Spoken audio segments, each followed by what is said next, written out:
Así que no te olvides, para graficar un vector 3D debes formar el cubo y obviamente mantener cada una de las componentes en X, en Y y en Z.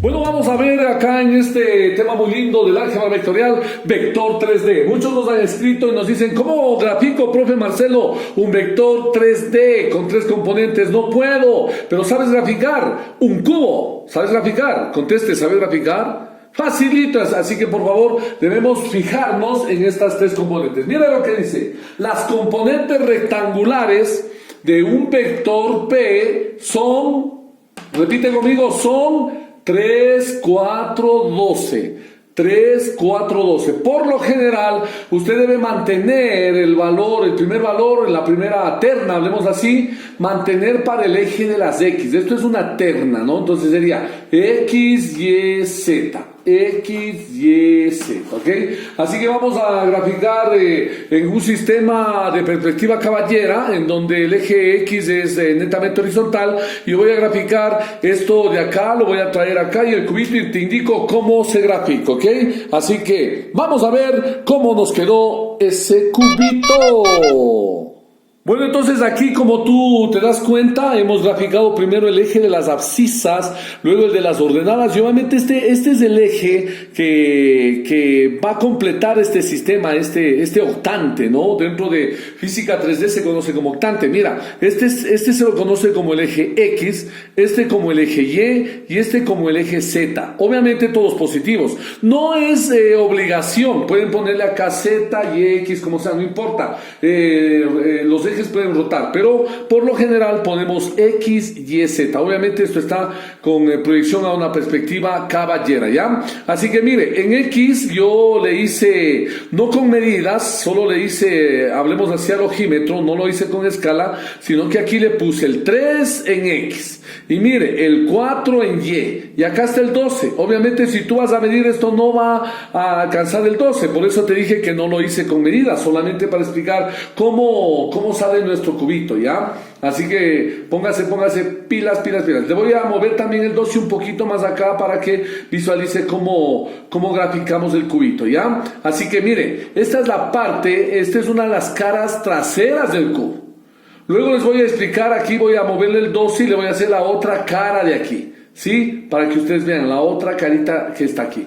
Sí, entonces pilas, ustedes tienen que usar solamente unas reglas, un poquito de creatividad y basarse en el paralelismo. Todo es paralelismo aquí, rectas paralelas, y formamos el cubo tal cual como nos enseñaba la señorita Pepita en la escuela.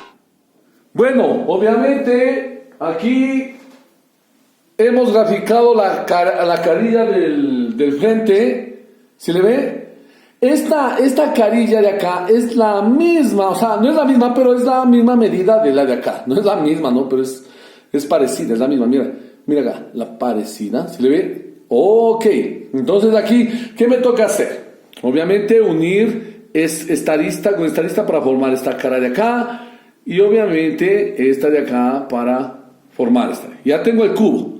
¿Estamos de acuerdo? Cuando ya forme el cubo, el vector va a salir desde el origen hasta el extremo del cubo. Y el extremo del cubo es este. Profesor, ¿pero cómo hago para hallar el extremo del cubo? Verá, vamos a seguir el camino. 0, o es el origen. Vamos al X, vamos al Y y bajo al Z. Fácil, entonces ahí está la saeta del vector, ¿ok? Así que vamos a graficar esa parte de aquí para que ustedes observen cómo queda el cubo y cómo queda el vector. Entonces aquí, como les dije, les mencioné hace un momento, mírenlo, por favor, uní estas aristas y ahora sí ya está el cubo. Facilito, ¿no? El cubo que lo hicimos. Entonces aquí sale desde el polo, desde el origen hasta el extremo. Miren el vector. Parece pequeñito, pero no es tan pequeñito, porque obviamente el efecto 3D nos hace verlo pequeñito, pero va desde un extremo hasta el otro extremo, ¿ya? Así que vamos a a colocar cómo se representaría las componentes rectangulares. Mire, 3, 4, 12 las componentes rectangulares, vamos a determinar en función de sus vectores unitarios. Entonces es tan sencillito. Voy a poner acá el vector P, mírenlo como pongo, vector P. Siempre que nosotros ponemos la simbología con una flechita, una saeta encima de cualquier letra, estoy mencionando que es el vector. Entonces el vector P. Como me dice que pongamos en función de sus vectores unitarios, que también se llaman normalizados, o también se los conoce a veces como vectores base, colocamos solamente 3 en X con el respectivo unitario, que sería Y, 4 en Y con el respectivo unitario, que sería J, y 2 en K, porque está en el eje Z. Entonces nos quedaría así, muchachos. A ver, vamos a ver, ¿cómo sería? 13Y, mírenlo, 3Y, perdón. Vamos acá, ¿cuánto sería acá?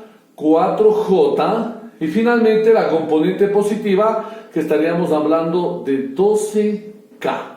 Entonces ya obtuve yo el vector unitario, el vector P en función de sus vectores unitarios. Facilito, ¿no? Vuelvo a repetir, coloco la componente 3 con el unitario Y, más 4 con el unitario J, y más 12 con el unitario K, y tenemos el completo acá esta cuestión.